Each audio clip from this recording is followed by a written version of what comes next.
Electronic harassment, or psychotronic torture, or electromagnetic torture is a conspiracy theory that government agents make use of electromagnetic radiation, such as the microwave auditory effect, radar, and surveillance techniques to transmit sounds and thoughts into people's heads, affect people's bodies, and harass people. Individuals who claim to experience this call themselves targeted individuals, and many have joined support and advocacy groups. Medical consensus is that these experiences are hallucinations or the result of delusional disorders or psychosis, the same sources from which arise religious delusions, accounts of alien abductions, and beliefs in visitations from dead relatives. It can be difficult to persuade people who experience them that their belief in an external influence is delusional. The experiences of people who describe themselves as undergoing electronic harassment using esoteric technology, and who call themselves targeted individuals, TI, varies, but includes hearing voices in their heads calling them by name, often mocking them or others around them, as well as physical sensations like burning. They have also described being under physical surveillance by one or more people. Many of these people act and function otherwise normally, and included among them are people who are successful in their careers and lives otherwise, and who find these experiences confusing, upsetting, and sometimes shameful, but entirely real.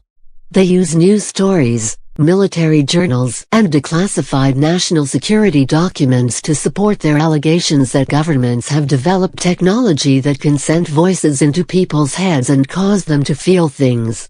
Psychologist Lorraine Sheridan co-authored a study of gang stalking in the Journal of Forensic Psychiatry and Psychology. According to Sheridan, one has to think of the TI phenomenon in terms of people with paranoid symptoms who have hit upon the gang stalking idea as an explanation of what is happening to them. Mental health professionals say that TIs can experience hallucinations, and their explanations of being targeted or harassed arise from delusional disorders or psychosis.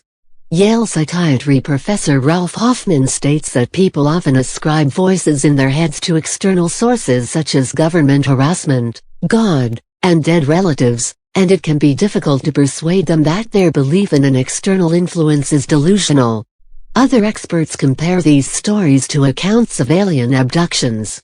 Press accounts have documented individuals who apparently believed they were victims of electronic harassment, and in some cases persuaded courts to agree. In 2008, James Walbert went to court claiming that his former business associate had threatened him with jolts of radiation after a disagreement, and later claimed feeling symptoms such as electric shock sensations, and hearing generated tones and other strange sounds in his ears. The court decided to issue an order banning electronic means to further harass Walbert. People who describe themselves as undergoing electronic harassment have committed crimes and mass shootings. Fuad Abdo Ahmed, a 20-year-old man, took 2 women and a man hostage at the St. Joseph branch of Texas State Bank on August 13, 2013, eventually killing 2 of them and then himself.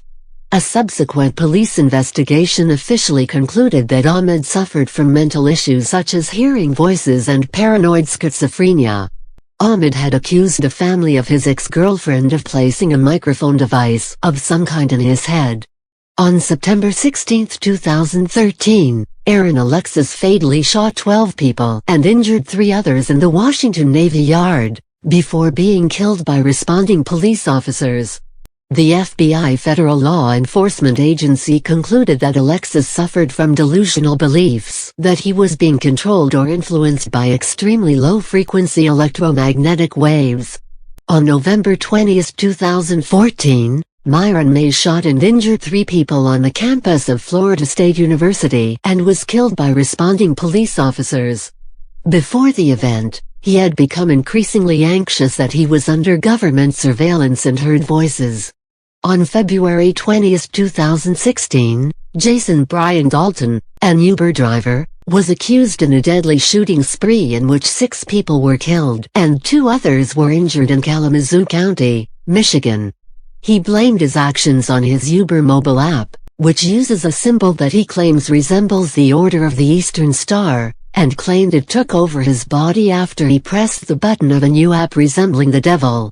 Gavin Eugene Long, who killed 3 police officers and injured 3 others in Baton Rouge, Louisiana, on July 17, 2016, believed in a number of anti-government movements and conspiracy theories, and was a member of a group dedicated to helping people suffering from remote brain experimentation, remote neural monitoring of an entire human's body. Mind control conspiracy advocates often cite rumors of a CIA file called Operation Pandora, said to describe Soviet attempts to brainwash Americans. In the 1960s, the U.S. researched biological and behavioral effects of microwave radiation after detecting that the U.S. Embassy in Moscow was being bombarded by microwaves. They discovered that the Soviets' intent was eavesdropping and electronic jamming rather than mind control. Conspiracy advocates also frequently cite the 2002 Air Force Research Laboratory patent for using microwaves to send spoken words into someone's head. Although there is no evidence that non-thermal effects of microwaves exist, rumors of continued classified research fuel the worries of people who believe they are being targeted. In 1987, a U.S. National Academy of Sciences report commissioned by the Army Research Institute noted psychotronics as one of the colorful examples of claims of psychic warfare that first surfaced in anecdotal descriptions, newspapers, and books during the 1980s.